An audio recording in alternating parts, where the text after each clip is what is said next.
It started with a question that refused to leave my head. Why does she always leave on Sundays? First I brushed it off. Emma said she was visiting her mother, helping her with groceries, catching up. Just girl time. For months I believed her because I wanted to believe her. 6 months into marriage, trust felt sacred, like the invisible thread that held everything together. But lately that thread had started to fray.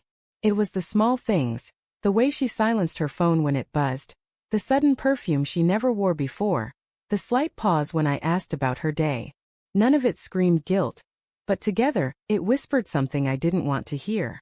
Then one Sunday morning, as she tied her hair into a bun and slipped on her favorite cream sweater, I caught the faintest whiff of his cologne, the same scent her ex, Daniel, used to wear. I remember because once early in our relationship she'd said, "Daniel used to wear this. I always liked how it smelled." That memory hit like a fist. "Going to your mom's again?" I asked, pretending to scroll through my phone. She smiled softly, but her eyes darted away. "Yeah, she's been lonely lately. I won't be long." I nodded, kissed her forehead and watched her leave. But this time, instead of sitting on the couch waiting for her to return, I grabbed my car keys. If she was lying, I needed to see it. Not imagine it. Not doubt it. Know it. The streets were quiet that morning, painted in the pale light of early autumn. I kept my car a few lengths behind hers, heart thundering, palms slick on the steering wheel. She drove toward the older part of town, nowhere near her mother's house. Then she turned into a narrow side street lined with oak trees. My breath caught when she pulled up to a familiar red brick building. Daniel's apartment. I'd seen it once before, years ago, when she dropped off some things after their breakup. I parked half a block away, every part of me screaming that this was a mistake. But I got out anyway. I had to see. Through the trees I saw her knock on the door. Daniel answered. He looked just like I remembered, tall, confident, with that easy charm that made people feel like they mattered. He smiled at her, that same smile that used to make her light up.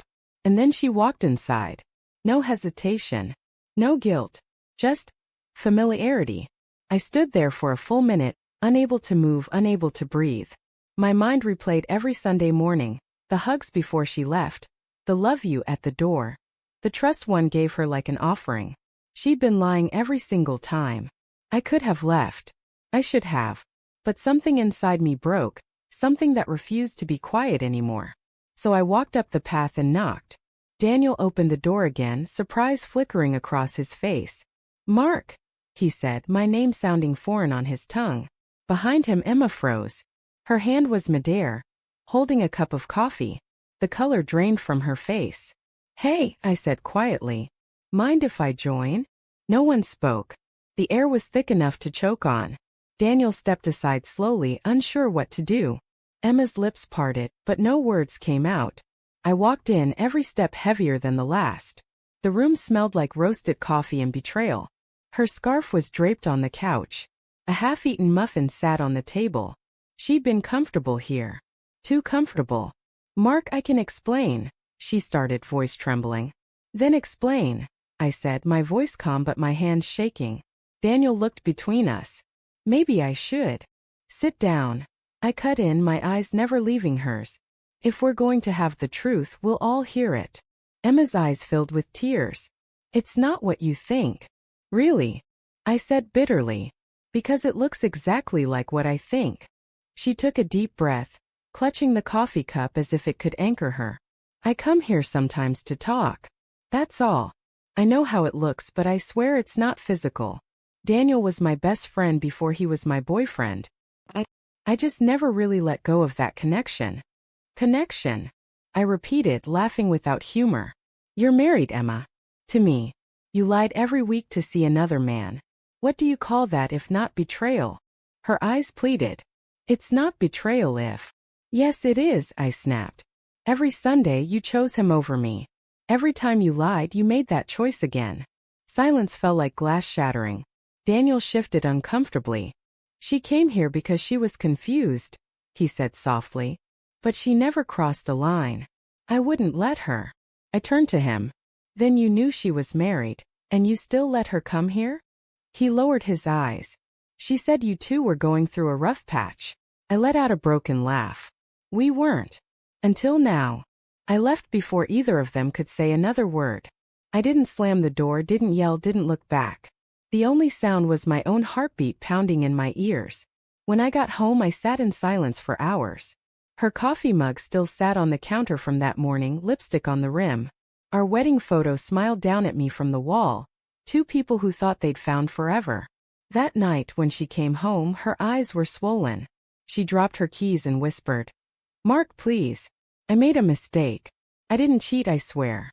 I missed who I used to be with him." Her words broke something deeper than anger.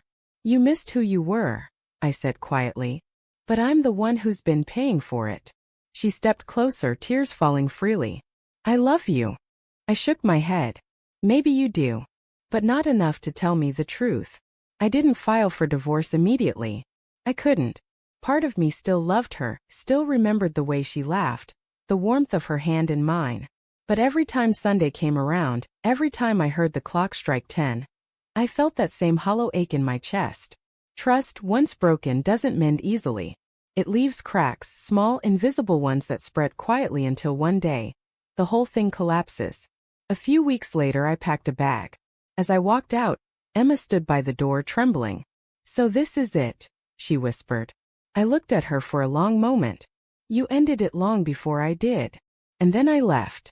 Sometimes I still drive past that red brick building. Not because I miss her, but because I want to remind myself what truth feels like when it finally comes into the light. Betrayal isn't always about the act. It's about the silence that hides it. And in that silence, I learned the hardest truth of all. Love dies not when someone stops caring, but when someone starts lying.